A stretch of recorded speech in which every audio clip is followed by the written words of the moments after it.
And the intersection serves about 80,000 vehicles a day. So it has a high volume on Mockingbird in the intersection.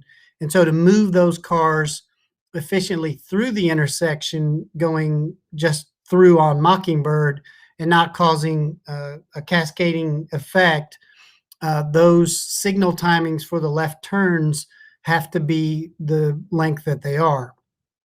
When we've had an incident on Herb Kelleher, either construction or accidents or things like that, we really can back up quickly, and it really affects the traveling public, and it spills over and causes congestion on Mockingbird. So having a single entry is not ideal from a traffic management standpoint. And then secondly, and kind of importantly as well, is we are worried about the security and operational risk of only having one entrance. If we have some issue at the airport and we need first responders to access the airport quickly and efficiently, Herb Kelleher is the way into the airport, and any blockage or congestion on that roadway really puts us at some level of risk. So we are concerned about that as well. So we began this whole process and thinking about, well, what about another way into the airport? And it really started back when we began our master plan process in probably 2015, talking about, were there other ways to improve that intersection? So there were a number of things considered in the master planning process. We looked at a secondary entrance off of Mockingbird, and that's actually in the alternates, as well as a redesign of the intersection. And we really were just trying to get at these issues of safety, mobility, reducing congestion, and just overall security and operational risk. So as you can see, kind of timeline there, 2015, the master plan, and that was really the beginning after the Wright Amendment restrictions ended and we started to see the growth in traffic. So to put it in some perspective, 2014, the Wright Amendment restrictions went away in October, and we were serving in 2014 about 4.8 million in-plane passengers. So just under, or just about 9 million total passengers in 2014. And that was up from 2013. At our peak last year, 2019, we finished with just over 8 million in-plane passengers, which translates to about 16 million total passengers going through the airport. So we've had a very rapid increase in traffic. It's caused a lot of issues at the airport. And so we really wanted to address kind of dealing with that. And there were a lot of unintended consequences, a lot of things we didn't foresee when they did the planning of the new airport. And that congestion isn't just on the intersection of Herb Kelleher, but it's also on the roadways around the airport, as well as we ran out of parking. In Thanksgiving in 2014, when the Wright Amendment first went away, we ran out of parking. And that's what spurred us to hurry up and build Garage C, which we put in service 2 years ago. So some of that was, things we hadn't foreseen, and we didn't really know what were going to happen. And so we just wanted to go back and revisit this, do it as an objective study. So one of the first things we did was look at all the possibilities we might have for a secondary entrance into the airport. You can see them here. We've listed the 11 that we originally presented to the Transportation Committee of the Dallas City Council. And they ranged from improvements of the intersection, kind of 1 through 3, Herb Kelleher and Mockingbird. We do have some constraints both above ground and below ground there. Looking at a U-turn, not allowing left turns, but having kind of a Michigan left turn, as they call it, driving past the intersection, U-turning and coming back. And then the other alternatives that you see listed there, 6 through 11, which are other entrances not on the existing roadway, but would require an additional road to be constructed to create a new entrance. Those 11 alternatives were, we used a criteria, the 4 that you see there: the traffic impact, the reduction of vehicle miles traveled, The city council also wanted us to include the ability to accommodate a people mover system, which would be a mobility improvement connecting the airport to the DART light rail line, and also does the improvement or alternate entry provide an alternate route for the emergency needs. We rank them from excellent, being they dealt with those issues very well, to critical impact, which meant that they didn't solve any part of that problem. So this was really a engineering exercise. It wasn't, I know some folks have asked, well, why didn't we get public input at the beginning? And frankly, we want to spend our time on those alternatives that really meet the engineering criteria and solve the problem. And we've said previously in public meetings that our goal has been to achieve an alternate entry, but at no cost to the surrounding area. So by that, I mean that we weren't just displacing the congestion at Herb Kelleher and Mockingbird and moving that congestion somewhere else. That our ultimate go, no-go decision would be, could we achieve a net reduction in vehicle miles traveled? And that relates to a lot of things with regard to quality of life, reduce emissions, reduce traffic, reduce volumes on the roads around the airport, and all those kind of things. So that's really kind of the original criteria we started with the first 11. So running through those 11 kind of quickly, alternatives 1 through 3, which were improvements to the intersection, and really trying to rework that intersection. We are constrained space-wise. We've got a lot of development along Mockingbird. We cannot go above grade with a grade separation or a flyover because of the height restrictions to the object-free zones that are imaginary planes that extend from the runway. So going up was not an option because we'd be violating the FAA rules. Going below grade, we talked about doing a pass-through on Mockingbird so we could extend the signal timing for the left turns. But we have some very large utilities that would be very expensive and very difficult to relocate underneath that intersection. And so that really was a challenge for us. So looking at really trying to improve that that intersection, it didn't really get us much in the way of the traffic congestion, even with the modifications. Really didn't reduce any vehicle miles traveled around the airport, and then the obstruction issues that we talked about. The connection to the Inwood Station, which is the lower graphic there, kind of shows the pathway. That would have been really challenging because that would have made congestion worse, because that people mover system would have to travel at grade because we couldn't fly over. And so that became very challenging as well. And so none of those really items that we were trying to achieve were achieved with these 3 first alternatives. Alternative 4 was doing a U-turn, which is allowing the eastbound traffic on Mockingbird to pass the intersection, U-turn, and come back in. It showed a negative impact on the westbound traffic.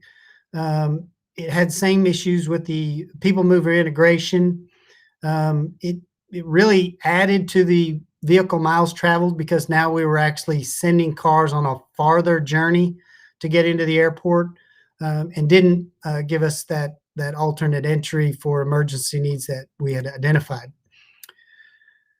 Alternative 5 was a secondary entrance along Waddell, which is on the top graphic. You can see the blue line, which is a kind of an interior pathway.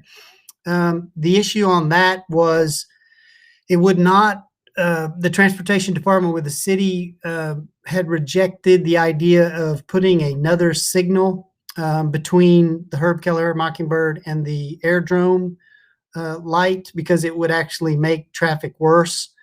And it really didn't improve our vehicle miles traveled.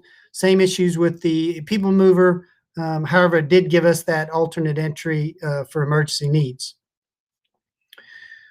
Kind of just a little deeper on the people mover integration. Anything we did that led us to a connection to the Inwood station, assuming that we would use a people mover. One of the questions at the last public meeting was, can the two projects be separated? And that's certainly a possibility.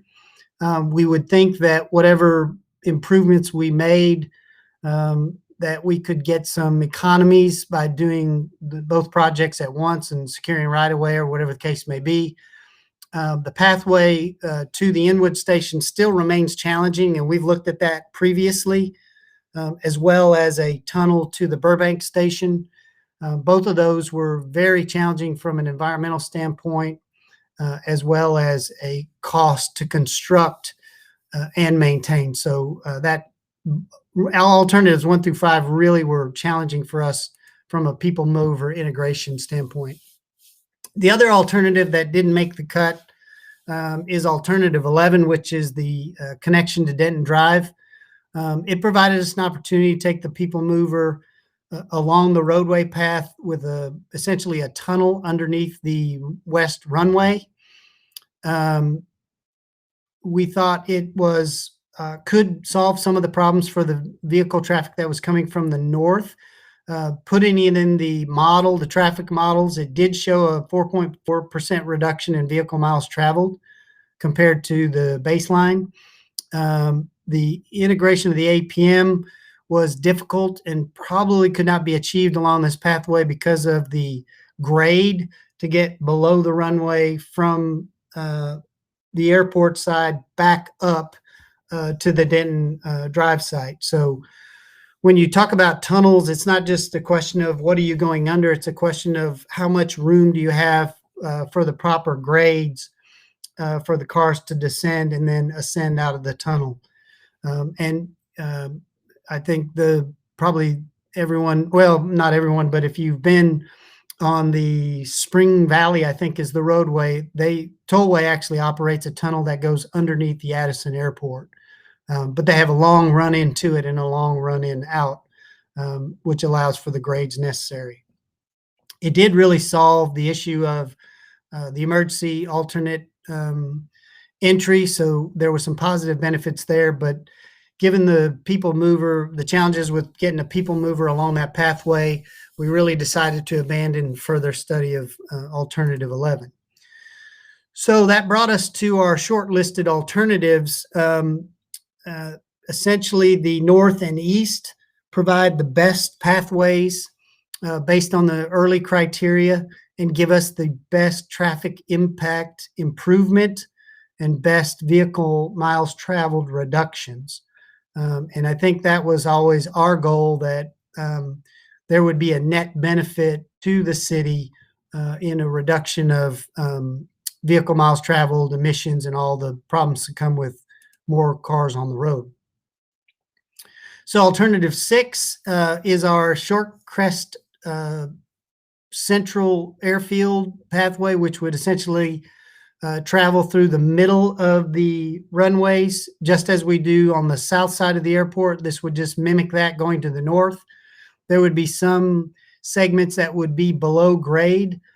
Given the distances, though, we have room to have the correct grades down and up to get under the future taxiways and the ramp areas to reconnect with Herb Kelleher on the outbound side of the garage.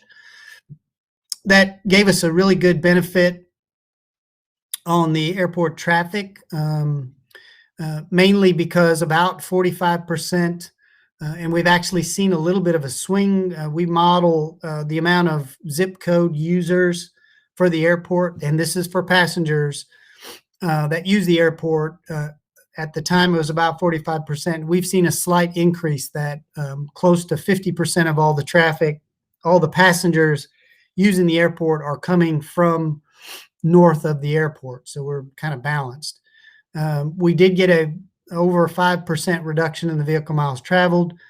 It gave us a pathway on the people mover, although there would be a challenge even if we connected to Shorecrest getting from Shorecrest around to the Bachman or the Burbank Station still would have some challenges. They probably could be overcome, but that's why we rated that a neutral. Then alternative 7 was the connection Northwest Highway, which include a bridge over Bachman Lake to connect with Northwest Highway. Gave us even better reduction in vehicle miles traveled.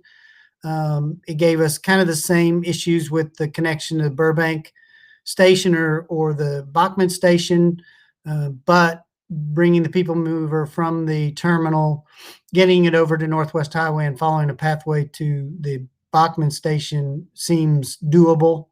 So we rated that neutral, almost a 6% reduction in vehicle miles traveled. So we're going to continue we've left that on the short list to continue to study. Then on alternative 8, we looked at another north entry that wouldn't connect to Northwest Highway or Shorecrest, but would track along the runway to the north, below grade, and then divert to the west to connect to Shorecrest further down, not center airfield, but further down, closer to the treatment plant. That gave us a little, not quite as good vehicle mile traveled reduction, only 5.35%. A little bit better integration with getting to the Burbank Station, getting a little bit closer, only 1.8 miles from that point where we would connect to Shorecrest. But it was good on both the traffic and the emergency access. We also looked on the east side of the airport, which would require a little more extensive, well, not a little, a lot more extensive tunneling, a lot of below grade. That would take us all the way essentially under the airfield and connect with Lemon Avenue, basically at the Shorecrest intersection. That got us a good reduction in vehicle miles traveled, given that a lot of our traffic is coming down Lemon, coming from the northeast or directly north, as opposed to a lot of the traffic, a lot of the data that we show that folks living to the northwest are probably tending to opt to go to DFW as opposed to Love. So we got a good reduction in the vehicle miles traveled in that connection. A little more challenging to getting to the light rail line. Getting to Bachman was about 3.2 to 3.4 miles.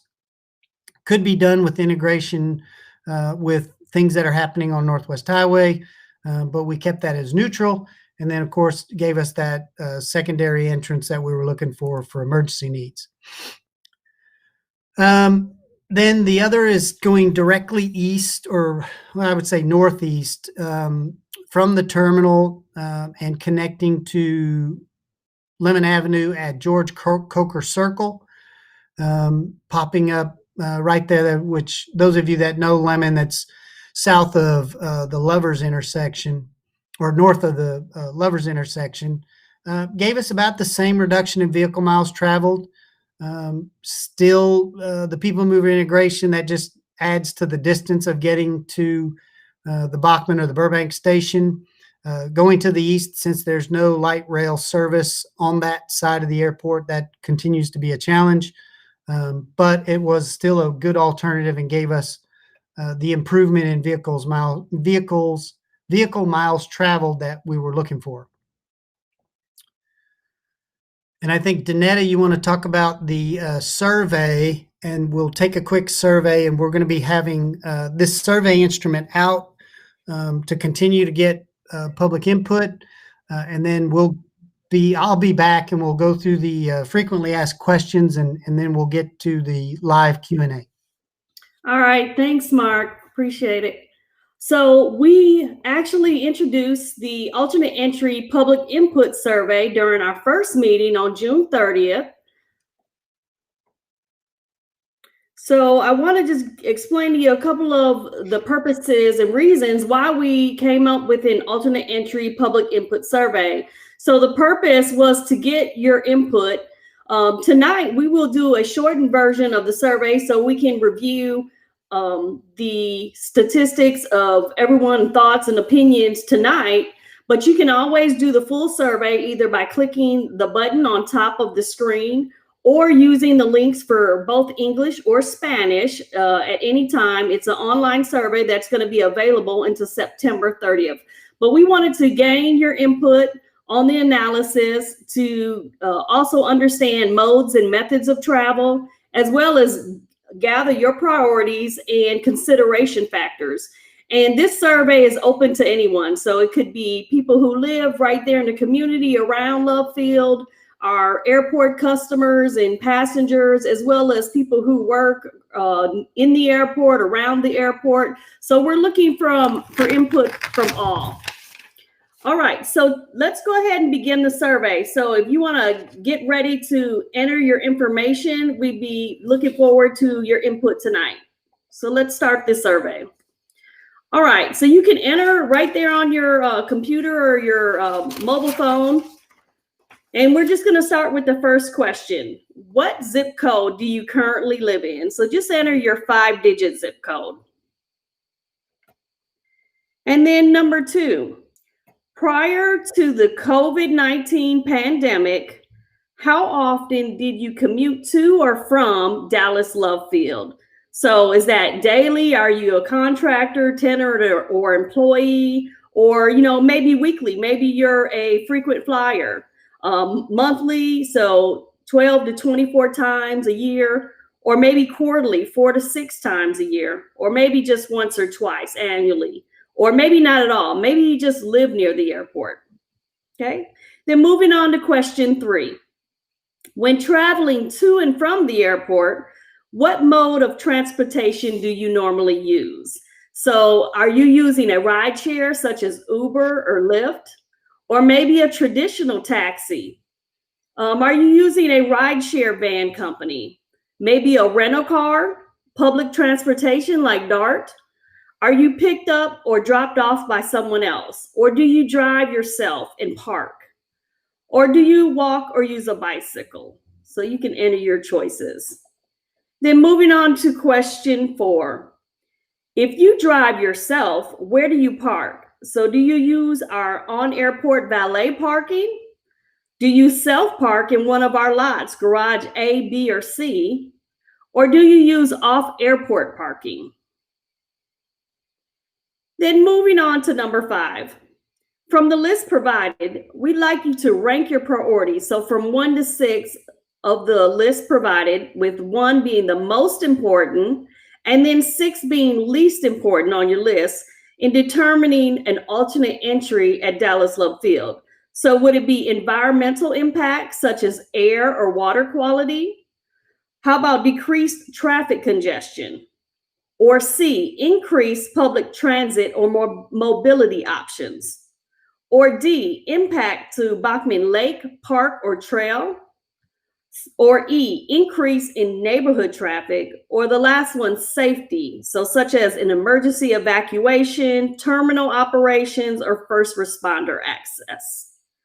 All right, moving on to question 6.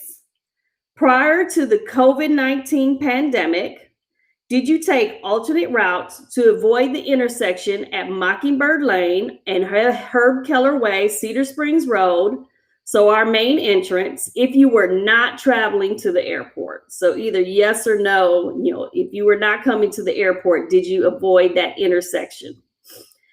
And then the last question for tonight, would you benefit from reduced travel time from an alternate entry to the airport? So yes or no, do you think having another entry would reduce your travel time to the airport?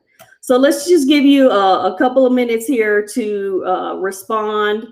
So just going through I see people are still responding. So your first question, you're going to type in your 5-digit zip code.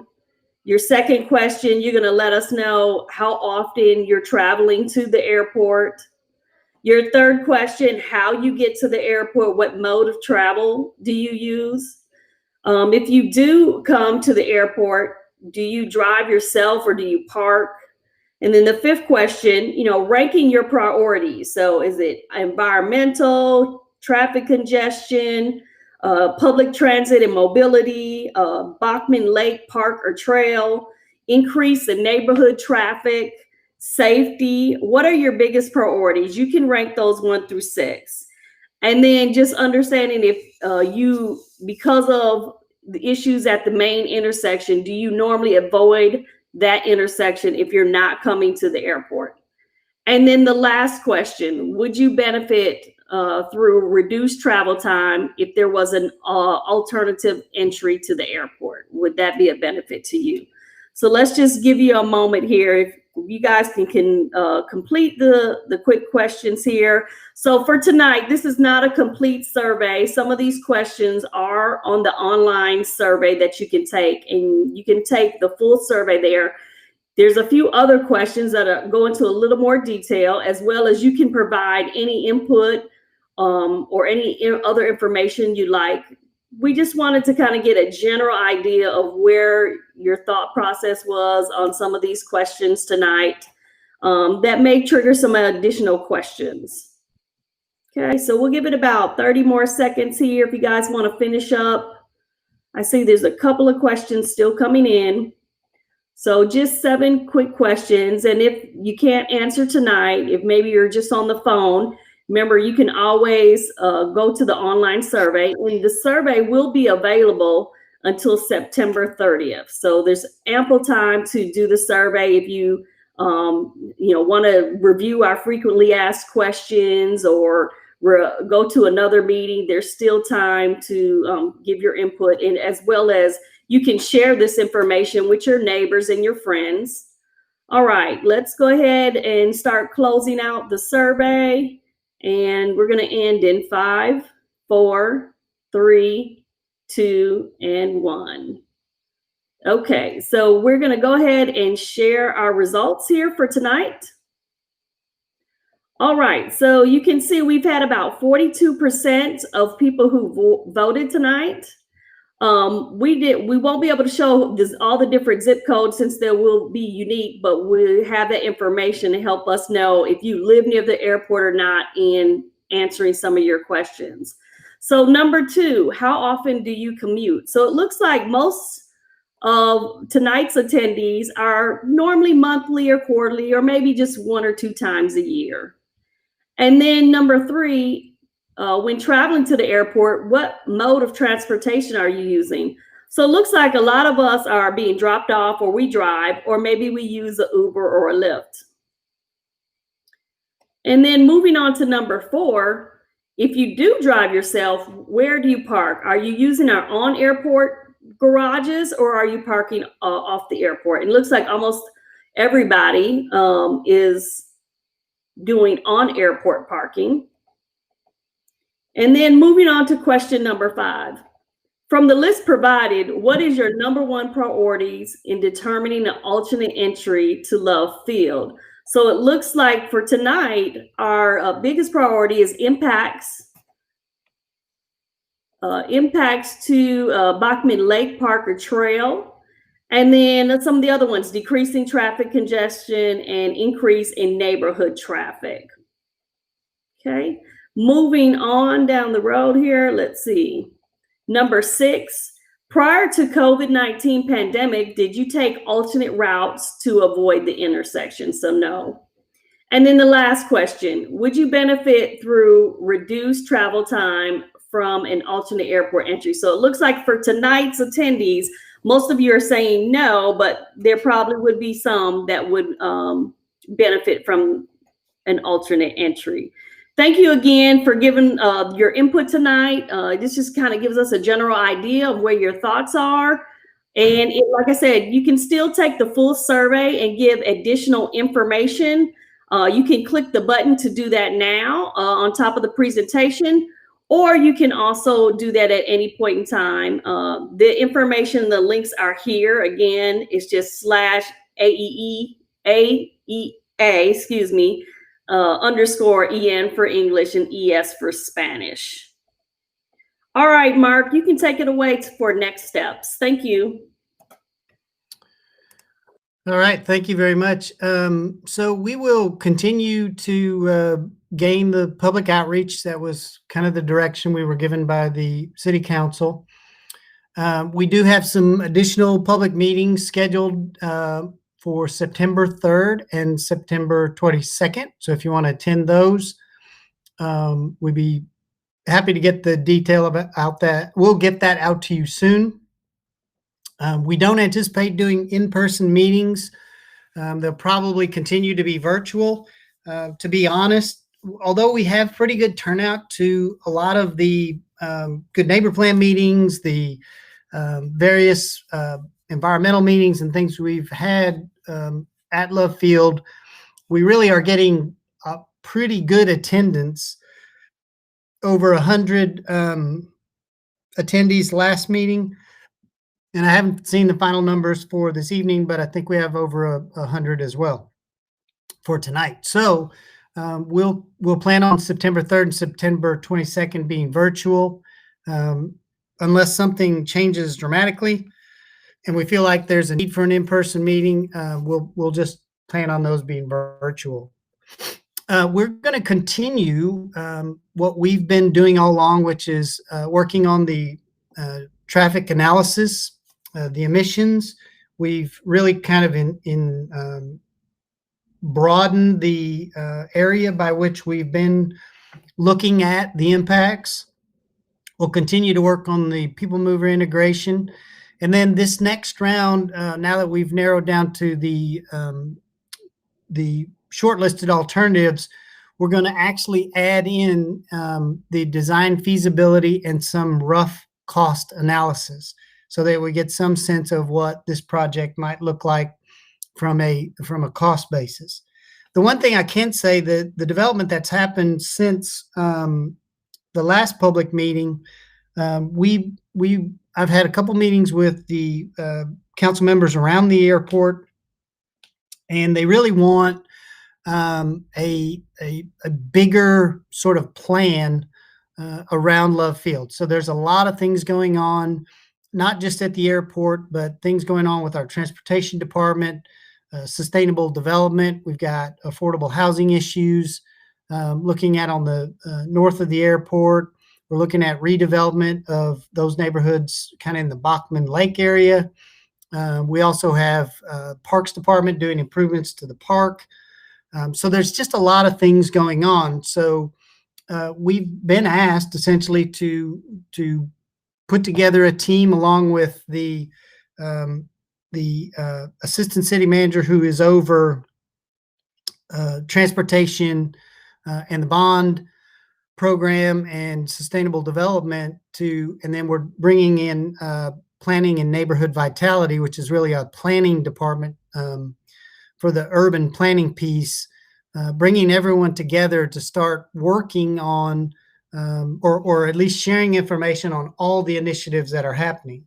The other thing, last week, the Council of Governments, the North Central Texas Council of Governments, there was a meeting with them and several interested parties. They're going to initiate a mobility study for the entire area. That boundary area that they're going to do the study will be from Mockingbird down to Inwood and from Royal Lane over to I-35 to talk about and look at all the mobility things going on, not just the airport, but at sort of the request of the city council to look at the overall mobility in the Love Field area, the Bachman, the Elm Thicket, West Love Field, all those neighborhoods, and really how traffic is flowing, because as that area continues to develop and we have, density in the area, there are a lot of things going on. There's a number of projects that COG is already looking at, changes to Northwest Highway.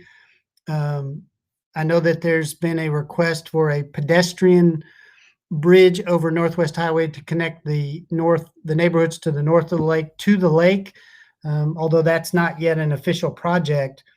But COG is committed to spending about $1 million on a area-wide mobility plan. We will be part of that. So a lot of the traffic, well, all of the traffic modeling that we've been doing is using the Council of Governments traffic model, which looks at not today's traffic, but looks at where traffic is going to be in 2045. So we can make planning decisions. And so we're gonna roll into this group and support the COG initiative to do an area-wide mobility plan. We've got a couple projects. Some of you may know and had participated on our Lemon Avenue streetscape improvement public input meeting we had. So one of our projects that the airport is undertaking is improving Lemon Avenue and creating a better streetscape and pedestrian and bike paths from basically from University all the way to Shorecrest, all along Lemon Avenue. So connecting to connecting to the Bachman Trail, improving the intersection at Shorecrest and Lemon is one of the things that we're looking at. And then the intersection of Lemon Avenue and Midway, which is kind of that weird intersection south of Lovers, that is been designed, and we're going to start making improvements to that, really improving that intersection from a pedestrian standpoint, improved crosswalks, visibility, things like that. And then the county actually has a Lovers Lane mobility project that they're working on that we're going to be working with them. So there's a lot of players. There's a lot of things going on. And I think really that COG having an overall mobility study and plan will help us with our analysis and make sure that we're not doing anything that's going to run counter to some of these other initiatives and what they're planning to do with Northwest Highway. And so I think that really is, I think the Regional Transportation Council, I'm not sure if they've approved it yet, but if they haven't, they will in short order. And the goal is to really start the initiative and start all those planning activities in September. So that's kind of a bit of good news that we got last week. And so we're going to continue to work with COG and all the other partners and all the other departments to make sure that anything that's an airport project initiative is integrated and is working with all the other departments and initiatives they've got going.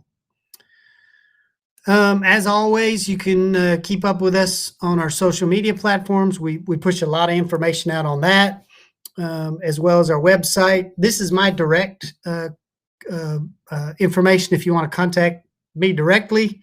Director of Aviation, there's my phone number. And you can always contact us through DallasLovefield.com. The message will always get to me. So we wanted to run through, we thought this might be helpful for the group, that we would run through sort of frequently asked questions. These are things that we've heard from the other meetings and from the other public meeting and then other formats we've been in. And we've kind of got a little more detailed answer than me just answering off the cuff. So we'll just run through theirs. I think we have 12 of these, and it kind of gets to the heart of some of the questions a lot of folks have had, and we just want to kind of go over them with the group while we can. So question one was, in considering being made to how it will affect adjacent neighborhoods such as cut-through traffic, how will Shorecrest Drive or any other entry points impact surrounding traffic? Or is consideration being made? So the answer to that is yes. The current analysis is going to focus on our overall reductions in vehicle miles traveled. And that relates to emissions and congestion. Once the council approves a preferred alternative, then we can get to the point where we would do the micro simulation models to assess impacts on neighborhood streets, and if necessary, identify mitigation measures. So one of the things that, if you're familiar with the Shorecrest and Lemon intersection, the city made modifications to not allow a left off of Lemon onto Shorecrest. southbound on Lemon. Part of that was to reduce cut-through traffic through that Cochran Chapel neighborhood. So there are ways to mitigate, and in modern age, Google and Waze, we've seen this phenomenon not just around the airport, but all throughout the city, where those thoroughfares get congested. The app-based navigation services are routing people through neighborhoods. And so there's been some unintended consequences with the improvement in technology on navigation. So we want to make sure that we're alleviating that traffic that's doing cutting through the neighborhoods, and not make it worse. Question 2, what is the exact process and timeline to get the alternate entry approved? And is it possible to get a task force created? Who is the ultimate approver in how this goes? So the Dallas City Council ultimately approves all projects for the city. We've briefed the Transportation Infrastructure Committee twice already. We plan to present the analysis that you see here probably in September. Based on the committee's directions each time we've briefed, we've continued to do further analysis. We'll be adding the construction cost, construction conflicts, benefit cost ratios, all those regional partnership opportunities, and address the impact to neighborhoods and existing businesses. We need to do all of that in order to and we need to know that we have a net positive project before we would recommend any city council action. We have not done a task force because it's not really a task force type of issue. This is a very project specific issue. And so the real benefit will come from public input in a broad forum, so we can get input from all those affected. Question 3, how can you potentially consider an elevated option at the north entrance across the public park and not do something on the south side because it's too high? It's simply a matter of grade. So the intersection at Mockingbird and Herb Kelleher is located in the approach path to one of the runways, and therefore we have what we call the object-free zone. Of the alternative that does have a connection to Northwest Highway, you need to realize that the runways are 40 feet above the level of the lake. So the traffic leaving the airport would not be elevated. It would be at grade, so therefore it wouldn't cause any conflicts with the FAA object-free zones. Question 4, as alternate entry options are checked, please consider more than just option for cars. An alternate entrance can also mean an alternate drop-off, a place where people can move quickly and collect without cluttering an area. Keep in mind trains, bicycles, scooters, mass transit, etc. One of the short answer is one of the main criteria we have that was given to us by the council was we should be able to incorporate a people mover system to connect to mass transit. We're cognizant of the inaccessibility of the airport. So one of the projects that's not listed here and we really didn't talk about is we will be making improvements. We will be making improvements to Herb Kelleher from Mockingbird all the way to the terminal. So we have a number of issues. We have the very poor lighting system with the bollards, and the lights are essentially, the lights are at eye level as you drive out of the airport at night, and the lights are poor quality. There's not really a way to improve that system. So we want to remove the bollards. We want to improve the landscaping and improve the accessibility from a separated pathway, a little wider than a typical sidewalk, to allow for scooters or bicycle access to the airport, where right now it's very challenging. So I think we're going to attack that mobility question on a number of fronts. But I do think that our project here on the alternate entry should include all of those modes Whether it would have a protected bike lane, that may be something based on the input we get that we would include in the final design sort of programming, something we would add. Question 5, is Dallas Love Field looking to divert cars from Mockingbird Lane to an alternate north entry that could send traffic towards Shorecrest or Bachman Lake Park? Well, the answer to that is yes. A couple of the alternatives would send traffic towards Shorecrest or Bachman Park. We're looking at those alternatives. Since so much of the traffic is coming from the north, we really want to make sure that we could improve the access from the north. So the issue really is the traffic around Bachman, Northwest Highway, Shorecrest, is that traffic already there, or is the alternate entry going to add traffic? We believe that a lot of the traffic already exists in those areas, and this is actually a net benefit because it would give them an easier access point to the airport. In looking at alternate entrance on the Denton Drive side, would it include incorporating that into the runway rebuild plan? The answer to that is no. We're not moving forward with the Denton Drive side. Main reason because of the people mover system, but secondarily, the runway reconstruction has already been designed and bid for construction. And that is a critical project for us, and we're going to be moving forward with that. And the timing on this alternate entry is, at least a few years away. Setting aside the analysis and trying to figure out what would be the best alternate entry, and do we get a net benefit? Once we get to that decision, then there's still a great deal of work with regard to environmental impact mitigation, FAA, NEPA, or National Environmental Protection Act reviews. So it will be a multi-year project, even after we get to the point where we have settled on what entrance we want to, what area we want to try and construct an alternate entrance.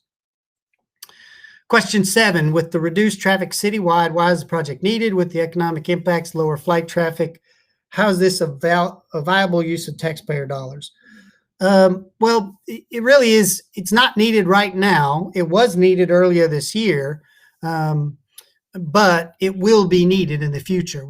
At some point, the traffic will return. I don't know if it's in 3 years, 5 years, but we have to be planning for the fact that we didn't plan for this when we renovated the airport because we didn't know we would have the levels of traffic that we have so soon is part of the reason we have a problem, because there was a failure to plan in 2008, 2009 when all of the decisions were being made. Secondly, there's no taxpayer money involved in any part of the airport project or the expense thus far. The mobility study headed by COG is a different situation, but none of the effort or money expended by the Department of Aviation in doing this analysis thus far or constructing this project as an airport project is coming from taxpayer dollars. Question 8, please address impacts on traffic congestion on Northwest Highway. That's exactly what we're doing. The whole point of everything we have done and all the modeling and traffic congestion modeling has been about reducing congestion. Northwest Highway has its own issues, as does Mockingbird. However, we want to make sure that having a single entrance at the south side of the airport isn't adding to those problems, and that an alternate entry would actually help alleviate congestion on Northwest Highway and the other roadways. Question 9, has the airport performed detailed long-term studies on environmental impact, traffic, noise, health, safety impact for both Bachman Lake and the surrounding communities for each of the proposed new entrance options, or does the airport study only very narrowly include the traffic environmental impact to the airport itself? at the exclusion of consideration for the impact of the park and neighborhoods. So that's kind of a two-part question. We have not done detailed long-term studies on the environmental impact, traffic noise,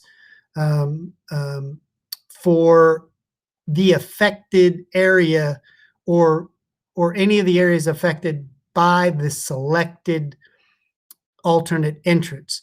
So as you can imagine, that is a expensive and time-consuming process. So really we need to be further down the line in making a decision and making a recommendation as to which alternative we want to do that study for. And then once it becomes a project, then those studies must be done. It is a federal requirement, and because we're a federally funded facility, we have to comply with the National Environmental Protection Act, and we have to get basically what is called a FONSI, or a finding of no significant impact, that the project does not significantly impact environmental concerns. And that environmental covers everything: noise, health, safety, all water quality, all those kind of things. So that analysis, detailed analysis, will be done through an environmental impact study. We don't typically do those until we know we have a project and we know that we're ready to begin the process to do the project. Number 10, how much increased airport activity, takeoff and landing is expected with the new entryway? The answer is none. Our airport activity was exclusively determined by the number of gates that we have. We are federally limited to 20 gates, no more than 20 gates at the airport, domestic only travel. So that has not changed, and nothing about this project would change that. Question 11, are there further details on the future plans for Bachman Lake and the area leading to Webb Chapel Extension? The answer to that is yes. So we have, as I mentioned before, our Lemon Avenue Streetscape Enhancement Project, which is our bicycle and pedestrian trail. We're also working, we got a grant from the National Park Service, and we're working with a number of other city departments in planning what we're calling the Love Field Loop Trail, so that we can connect, circumvent essentially the entire airport on a pedestrian and bike path, which we really don't have right now. Water Utilities is designing, I think they briefed right before council went on recess, their plans to repair the Bachman Lake Dam. And right now I think there's some dredging that is going. And then Parks and Rec has a number of projects. They've got the bond-funded skate park rec center, the aquatic center. Some of you are aware of the trailhead by the proposed Quick Trip at Northwest Highway and Lemon, and then the Bachman Green Belt Trail as well. So a lot of projects are going on. And we're trying to stay in touch with all the departments to know. So I alluded to this. This is one of the questions asked. Question 12 was, why not consider a separate automated people mover from Burbank? So we did a study in 2011 connecting to the Burbank Station. And at that time, it just was not economically viable. It was a very expensive project to tunnel and maintain. The airlines didn't support it. If we tried to not do a tunnel with a subterranean station on both ends, essentially bring it up to grade at Love Field and at Burbank, the minimum design grades couldn't be met with the distances. We actually are kind of hurt by the fact that Denton Drive is so close to the runway. We're essentially, if you've ever driven on Denton on the west side of the airport, you realize how close Denton Drive is. It's only 1,600 feet from the parking garage. So the fence line of the airport on that west side is at the bare minimum distance from the edge of the runway to meet federal guidelines. So we really don't have a lot of room on that west side. We're really kind of crammed all the way to the edge from probably south of Burbank. What would that be? Empire, maybe to Denton, until Denton kind of veers off more northerly and less northeast. Let's see. Community question. Okay, these are the ones coming in now, right, Danette? I'm assuming. Let me make sure I'm clicking on the right. Pre-submitted, as well as we will post on the screen the ones that are being submitted tonight. Oh, okay. So these were pre-submitted for tonight's. We were told, question one from that we got before the meeting, we were told by a worker on Shorecrest Drive that they were removing the park and lake for airport expansion. Is this really a consideration? The answer to that is no. We are not expanding, and nothing. Our boundary is what it will be for forever.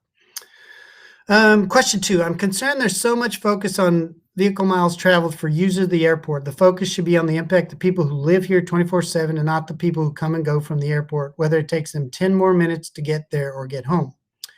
So that, I understand that as a perspective. So, but you have to really understand that the reduction in vehicle miles traveled is a net benefit to not just people driving in and out of the airport or going east-west on Mockingbird Lane, but the reduction in congestion reduces the total emissions around the airport. So reducing congestion of people waiting at intersections benefits the local community and the neighborhoods as well as the travelers. Reducing emissions is a goal, and providing acceptable levels of service on local streets. We do hear anecdotally that as the congestion was getting bad, that people were seeking alternate routes to try and get into the airport and avoid the intersection, either going south of Mockingbird and cutting over on I forget that side street that connects between Lemon and Cedar Springs, or going south on Denton. Cutting through, rather than going down Lemon and dealing with congestion there, they were going down through the Cochran Chapel and the Love Field, the neighborhood, Elm Thicket. So we have heard of folks finding other ways around the congestion, which is directly affecting the neighborhoods, and that's really a big part of what we're trying to avoid and make sure that if we can give people a good pathway, they won't seek those alternatives and have negative impacts to the surrounding neighborhoods. Okay, this is a long question. I'm going to I don't know if I'm going to read the whole thing. Well, I'll read the whole thing. I would say, Mark, these questions are also available on the event board tonight, as well as on our website, if they want to be reviewed in more detail. Okay, well, so anyway, the question essentially, community question we got, I believe the busy times of the airport are also busy times of Northwest Highway. Well, that's true throughout the city, that there are traffic peaks and valleys. Morning commute and afternoon commute, it's true across the city. Putting 45% of the airport traffic into their area will have a negative impact. We already sit through multiple lights at the Northwest Highway and Toll Road intersections, just impossible. It backs up to Inwood. When all the traffic from the north comes down to Northwest Highway to go west to the airport and reverse to go back. Well, and the answer to that is that traffic is already there. So the early modeling that we show, people coming from the north are coming down the toll road, opting either for Northwest Highway exit off the tollway or down Lemon Avenue, because the Mockingbird tollway, because that's not in the city of Dallas, it is a very, it's just not built to handle very much traffic. And so people avoid that. So there are no plans, and as far as I know, the city of Highland Park has been very clear that there will be no improvement to Mockingbird, either widening it nor improving the tollway exit, which is a really tight, small intersection, and people really avoid it.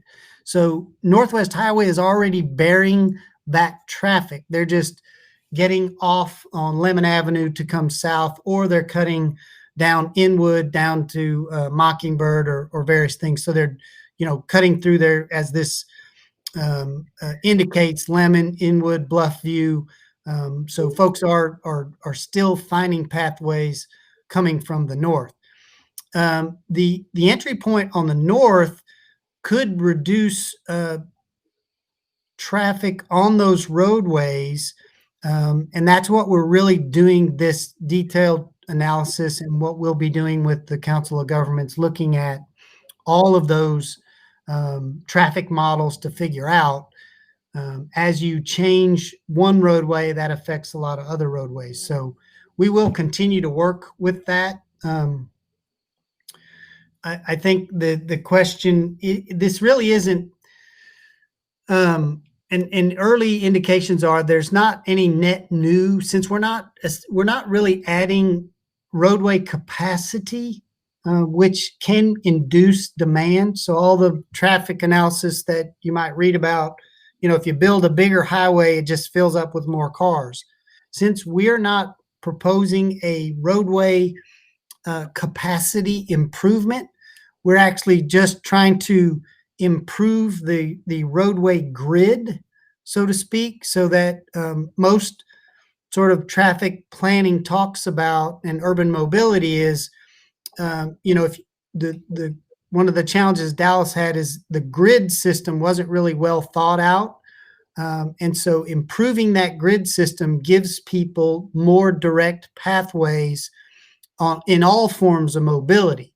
And it doesn't require people to exit completely from a neighborhood to get to a thoroughfare, to get to a major intersection, to access another thoroughfare. So this is not really a roadway capacity improvement. And so in my mind, there's really not a demand inducement. It really is trying to improve that grid so that the traffic has easier pathway, which results in a net decrease in traffic throughout.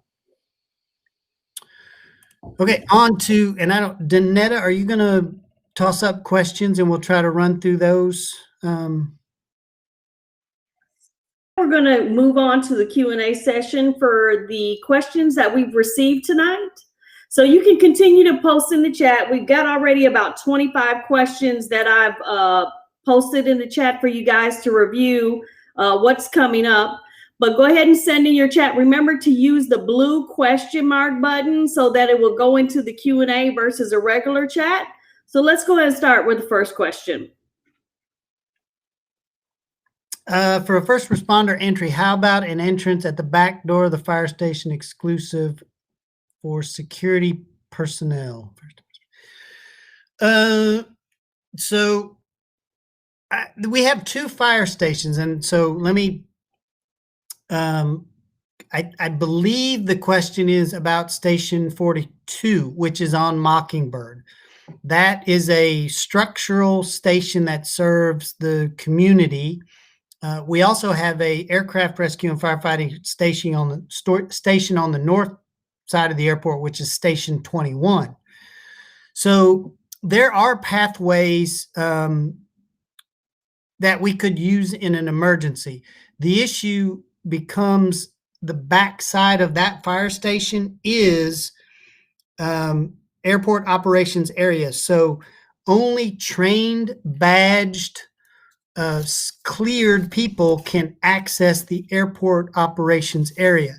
There's a gate right next to that Station 42, but no one in Station 42 has access to that gate. It is only for airport or badged, trained individuals.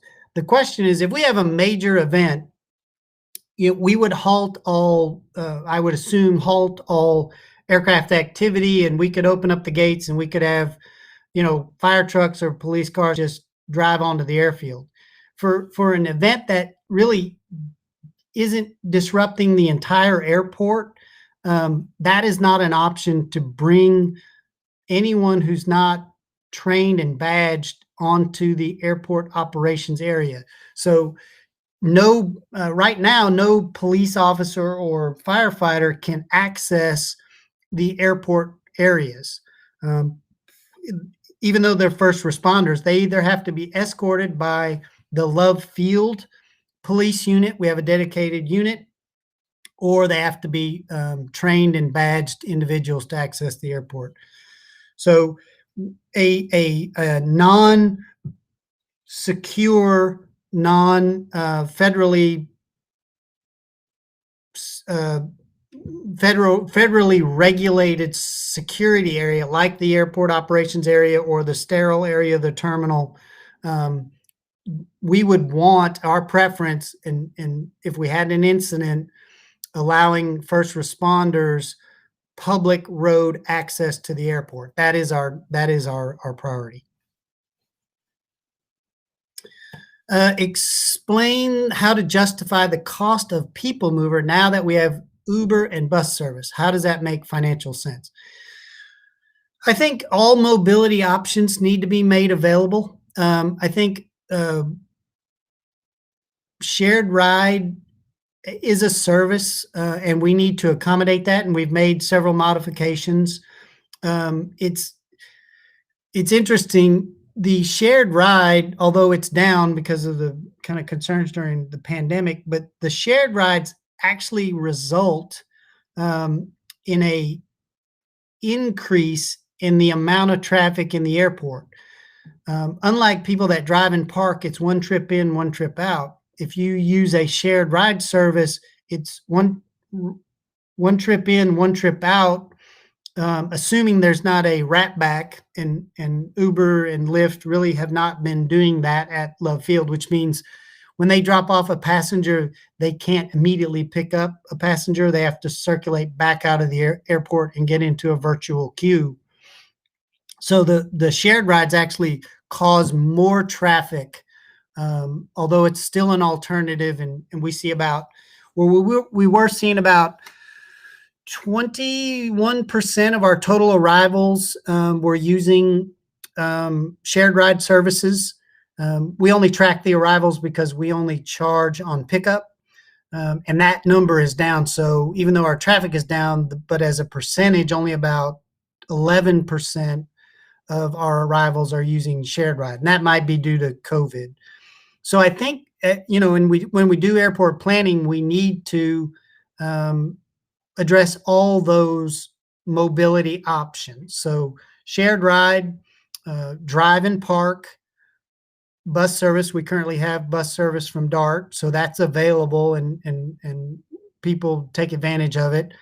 But the council has made it clear that connections to light rail, as that system gets built out, make a lot of sense. So we're going to continue to include the evaluation of the people mover and connecting to the light rail system. Could the proposed Denton Drive entrance be moved to a point farther away to allow the grade to be less to accommodate the people mover?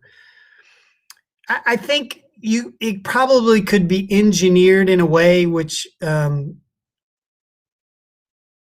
you might, but it would impact we would have to use part of Denton Drive to do that. So if you think about where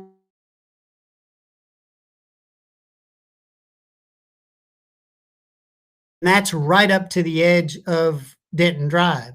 So there really isn't any way there's no way to come out on the west side. There's just not enough grade, neither on Airport or on Denton Drive, to come up without losing a lot of the capacity of Denton Drive. So it really is.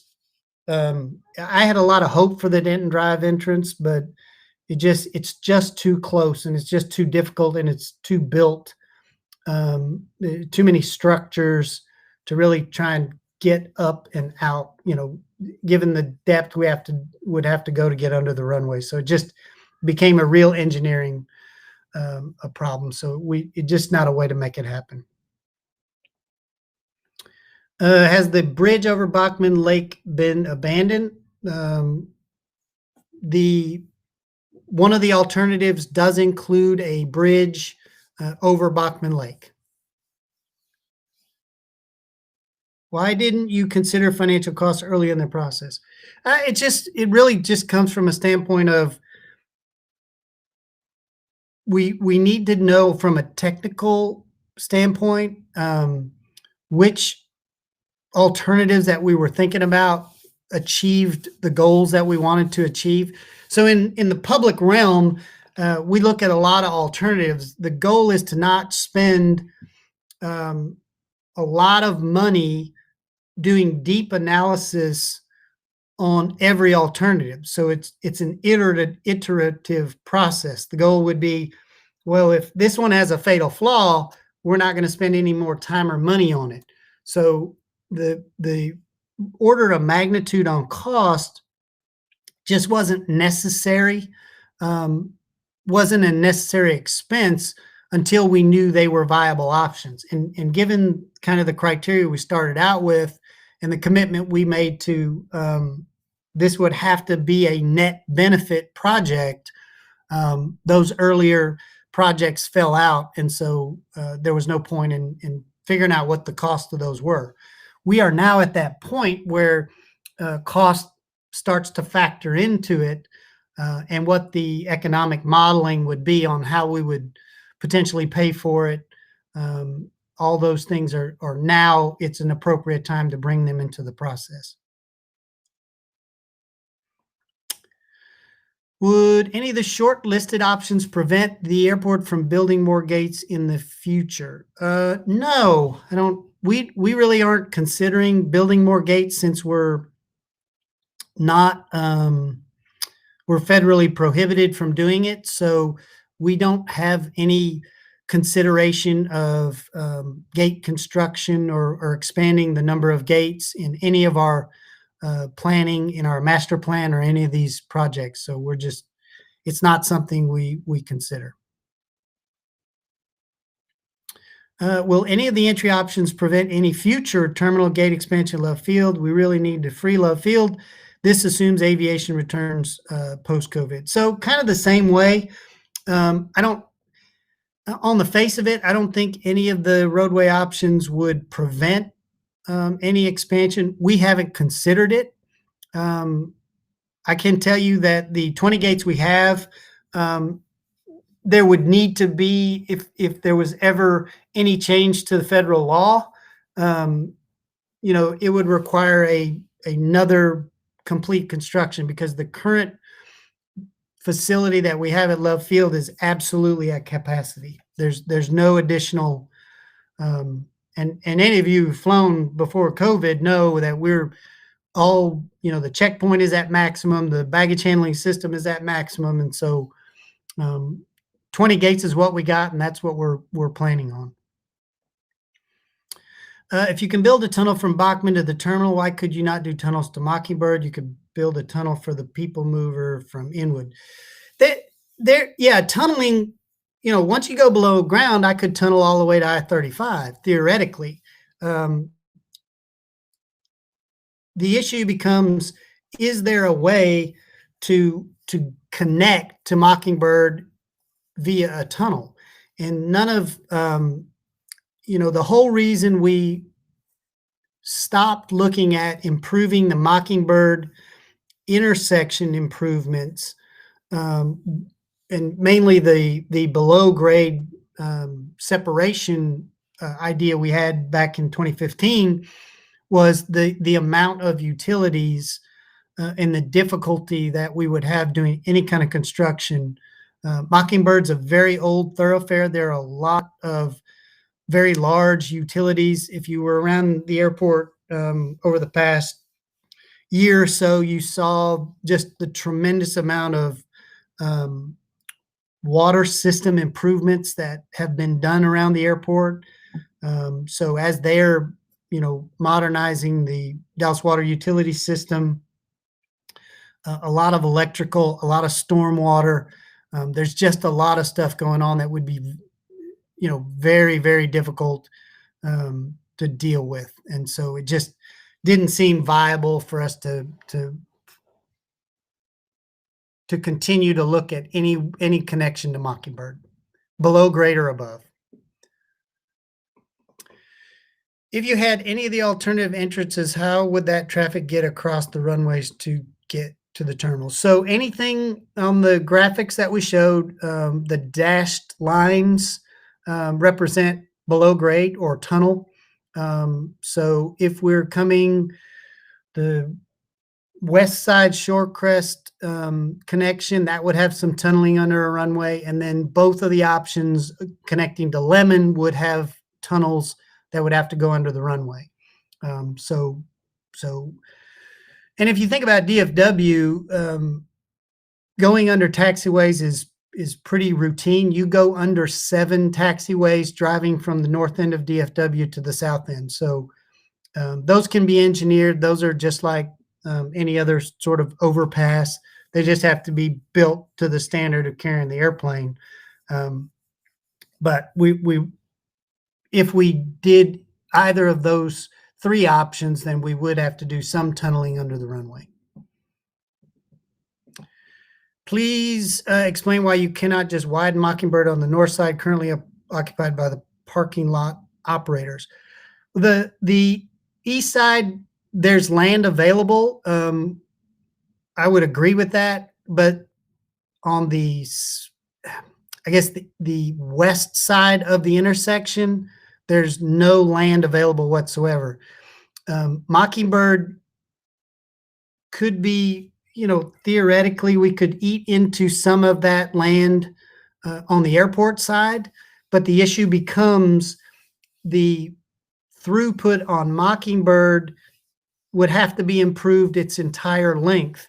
So just expanding Mockingbird in that short segment in front of the airport doesn't achieve anything that we're trying to do because the volumes on Mockingbird are really what's limiting the congestion for the left turn traffic in and out of the airport. What is the probability you would actually need extra lanes for emergency vehicles? What studies have been done to justify even having this as criteria? It's part of our airport security plan. We have to have all of the pathways for all potential incidents. And doing a risk analysis when you only have a single entry into the airport that could become congested or could become inaccessible, that represents a risk. I don't think it requires a study to say that we know that's a risk because that it's apparent. So the question is, have we had incidents at the airport where the roadway was shut down? Most notably, we had a shooting at the airport, I want to say 6 years ago. And because we had to close the roadway for a while, or the police closed the roadway, and the airport actually insisted that they reopen the roadway so that we could get the passengers through, and then all of the additional emergency vehicles were backed up in that traffic too. So we have anecdotal and just sort of the risk analysis that we've done that having a 2 ways, if one is blocked, having another is a good thing. To what extent has the airport coordinated with the City of Parks and Rec to assess the impact of park access? Early on, there hasn't been a lot of coordination because we're still looking at all of the alternatives. I think this area-wide mobility study and the initiative of the city departments all working together, I think that will come to talk about what the park access would be. I think, the issue of park access right now is challenging because of Northwest Highway being so busy and the intersections really not being improved for pedestrians, which is kind of what's driven the conversation about having a pedestrian bridge over Northwest Highway to improve that access. For traffic impacts rating, how did you weigh positive impacts on Mockingbird Herb Kelleher against negative impacts on other thoroughfares? Denton, Shorecrest, Northwest Highway, Lemon Avenue, surrounding neighborhoods for the recommended alternatives. We did it through the traffic modeling. So it all boiled down to a net reduction in vehicle miles traveled and a no significant impact to other intersections. So as I said earlier, when we talked about this project, we didn't want to take congestion at Mockingbird and Herb Kelleher and just move it to Lemon and Northwest Highway or some other intersection. So the traffic modeling that early on, that was always our litmus test for moving the project forward, that it would be a net improvement for all intersections and all the roadways around the airport, that we weren't displacing a problem. What is the urgency of making this decision given the future of aviation? I don't think there's certainly, I don't know if urgency really is applicable. I think what it is it's a planning initiative. We know that when we're at 16 million passenger levels, given the traffic, we have a serious congestion problem around the airport. I think traffic levels will return at some point. I don't know when that will be, but we assume that Dallas is going to continue to grow. We're going to continue to have more residents. We're going to continue to, we'll come out of the pandemic. There might be something else in the future, but the congestion and failure of the intersection and the need to find an alternate entry that is a net benefit to all the roadways around the airport, that continues to be a need. We're not trying to make this decision today or tomorrow. I think we've got some significant amount of time ahead of us. I think with the COG coming in and doing the mobility study for the entire area is certainly going to be very helpful about impacts of anything we might do, and then what impacts other proposed projects might have. Like one of the things they talked about in that meeting was eliminating one of the lanes in each direction on Northwest Highway, taking it from a 6-lane thoroughfare down to a 2-lane thoroughfare with improved bike and pedestrian access. So there's a number of things going on. We want to continue to coordinate our efforts with those so that the net benefit to not only the airport passengers, but also the neighborhoods and the citizens who live around the airport, everybody gets some improvement.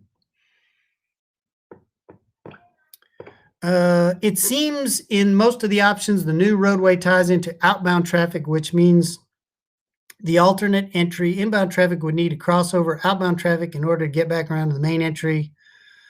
Inbound traffic on the other side of garage A and B. Is this traffic issue being studied? Yes. So the one thing we have done over the years, both when we did the design of the new terminal as well as the master plan, we have a lot of traffic studies that we've done about the circulation around the terminal and those roadways. So we have integrated those volumes.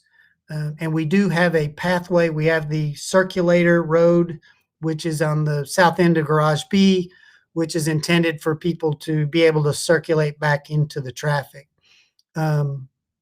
So we don't, since the net total traffic into the airport really doesn't change, and we've signalized Aviation Place, so we think that that's manageable, whether they're coming in the way they are now or they're coming in from the north and circulating in around the garage and back into the terminal. We don't see that as an issue.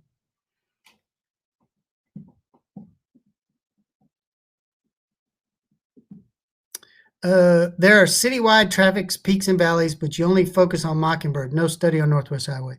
That's not accurate. We are focused, our entire study area includes Northwest Highway, and all the modeling talks about the various times of the day. It's not a single number.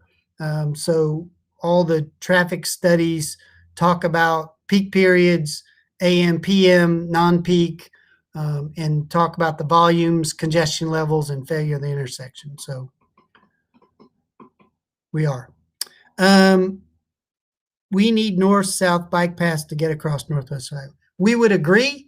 And, you know, early on when we first talked about the alternative of going over the north entrance that would span the lake, that there may be an opportunity to reimagine, talking to the transportation department, the Webb Chapel Extension bridge, which is not really pedestrian friendly. But if we were, you know, there was an integrated project between transportation department, COG, and the airport, we might be able to really improve the pedestrian access over the lake. And then if we're connecting to Northwest Highway, there would be potential to add that ability to have a north-south bike path, not only over Bachman, not only Northwest Highway, but essentially taking from the north of the airport all the way to the south of the airport. So I think mobility is a big issue, and everyone kind of wants to focus on that. Let's see. You discussed the concerns about the necessary distance to facilitate below grade options for cars, which significantly limits the options to the west of the airport. However, the APM system will not necessarily need to accommodate any changes. It could operate entirely below grade. That is true.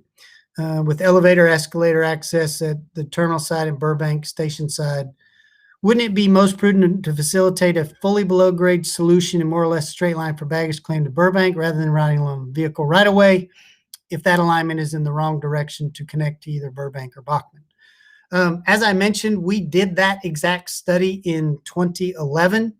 There are some challenges on having a completely below grade and having below grade stations on both ends, both on construction and maintenance costs. There was no appetite for that project in 2011. However, I think given the questions that we've had, regardless of whatever alternate entry study kind of shakes out, I do think someone made a very good point. We don't necessarily have to tie the people mover into the roadway. It just seems prudent.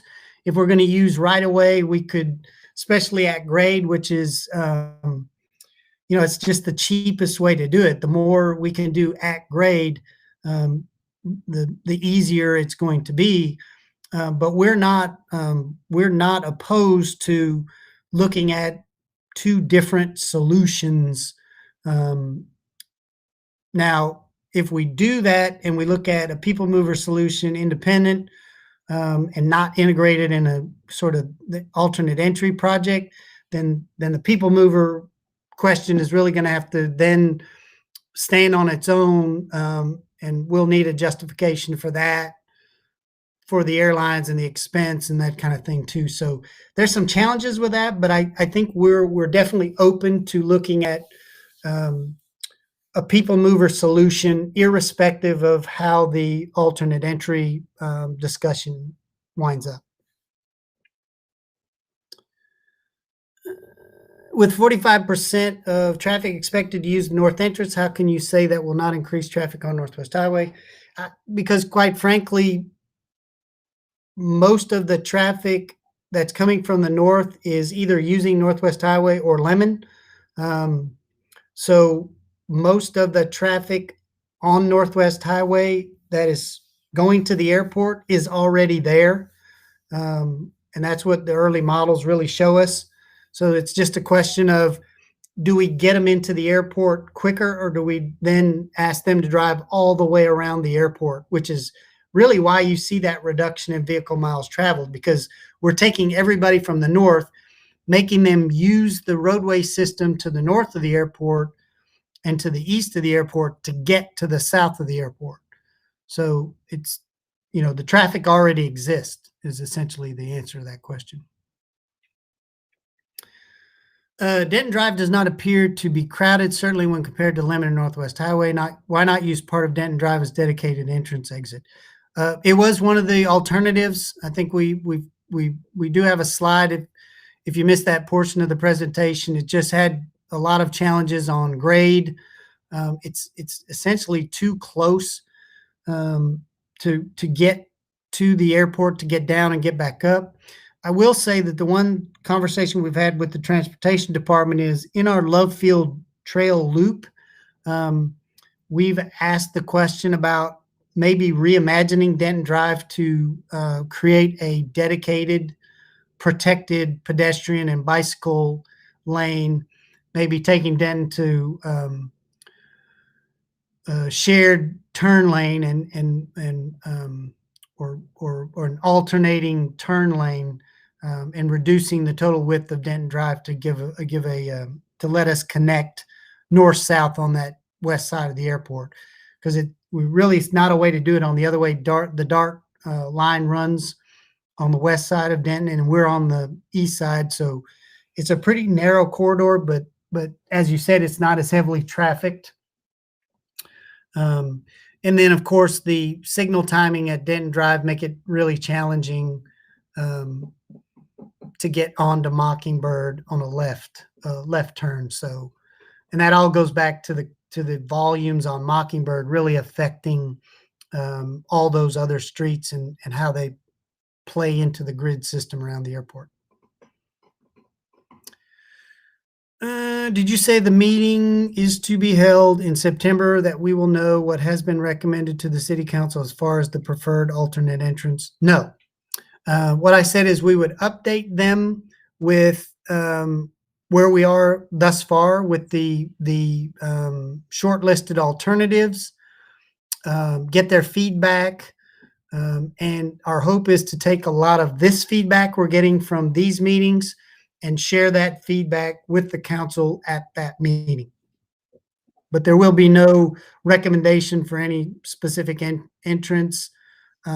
We still have additional evaluation and modeling to do. Mark, unfortunately, we're well over our time, so that will conclude the Q&A portion for this evening. We did not get to all of the questions, so we'll follow back up with you directly via phone or email, and you can continue to send in your questions or feedback at any point in time by emailing us or calling our hotline. All of our information is on the Dallas Love Field Airport Projects page. There's the alternate entry page where you can view more information as well as contact us with any additional feedback. So also, before you exit the meeting tonight, if you do so using the red exit button or close button instead of Xing out, you can rate our meeting as well as give your final thoughts and additional feedback. With that said, Mark, I'll leave it to you for closing comments. Nothing. I just want to tell everyone thank you for attending. Thank you for the feedback. Thank you for the questions. That helps us further refine what's important, so that as we add criteria for the final decision and recommendation, that we'll be able to communicate with council that we've gotten community feedback on really the importance and what criteria we should be including in the final evaluation and recommendation. So we really appreciate your time. I know you have other things you could be doing, and appreciate you spending an hour and a half with us and learning more about the project. And we look forward to continuing the conversation, trying to make the airport a good neighbor and trying to find the best alternative that we can. So thank you very much.